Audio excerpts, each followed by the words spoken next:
Në Kosovë u zhvilluan zgjedhjet e jashtëzakonshme parlamentare këtë të diel, të dytat brenda Activity, pasi për më shumë se 10 muaj partitë politike nuk arritën të krijojnë institucionet e reja.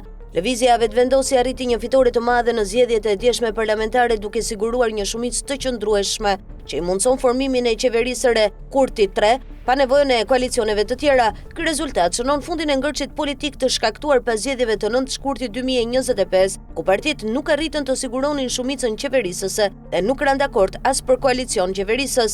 Sipas të dhënave zyrtare, pas numërimit të mbi 96% të kutive, lëvizja Vetëvendosje ka marrë 49.79% të votave, ose 490.767 vota. Partia Demokratike e Kosovës, PDK, 21.16%, Lidhja Demokratike e Kosovës, LDK, 13.79%, Aleanca për Ardhmërinë e Kosovës, AAK, 5.74%, Lista Serbe 3.85%, Nisma Socialdemokrate 1.72%. Vetëvendosja ka arritur të fitojë në 24 komuna duke u renditur parti e parë në Gjakov, Gjilan, Dragash, Istok, Kaçanik, Klin, Fush Kosovë, Kamenic, Mitrovica e Jugut, Lipjan, Obiliq, Rahovec, Spej, Podujev, Prishtinë, Prizren, Shtime, Suharek, Ferizaj, Viti, Vushtri, Malishev, Junik dhe Hanit e Lezit. Në këto zgjedhje morën pjesë 44.99% e qytetarëve me të drejtë vote.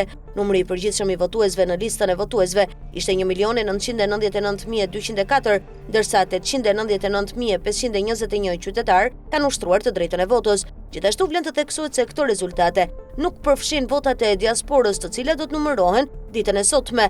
Me gati 50% të votave, Vetëvendosje mund siguroj 55 deputet, ndërsa Albin Kurtit i duan vetëm 6 deputet nga 10 që i përkasin pakicave jo serbe për të formuar qeverinë. Krahasuar me zgjedhjet e shkurtit 2025, Vetëvendosje ka regjistruar një rritje prej 8%. PDK me Bedri Hamzën në krye qëndron në nivelet e njëjta si 10 muaj më parë, me mbi 20% të votave dhe mund të marrë 23 deputet, një më pak se në shkurt. LDK e Lumir Abdixhikut është humbësi i madh i këtyre zgjedhjeve, duke regjistruar vetëm gati 14% të votave, 4% më pak se në shkurt, me një rënje të mundshme prej 5 deputetësh nga 20 që kishte më parë. Fatmir Limaj nuk arriti të kalojë pragun zgjedhor dhe mbetet jashtë parlamentit, ndërsa Ramush Haradinaj me 6% të votave mund të marrë 6 deputet nga 8 që kishte koalicioni i tij në shkurt 2025. Kryetari i Lidhjes Demokratike të Kosovës, Abdixhiku, pas numërimit të votave mori përgjegjësinë për dështimin në zgjedhjet e 28 dhjetorit. Ai njoftoi se ditët në vijim do të ftoj kuvendin e partisë për të shortuar të gjitha çështjet dhe përgjegjësitë si kryetar,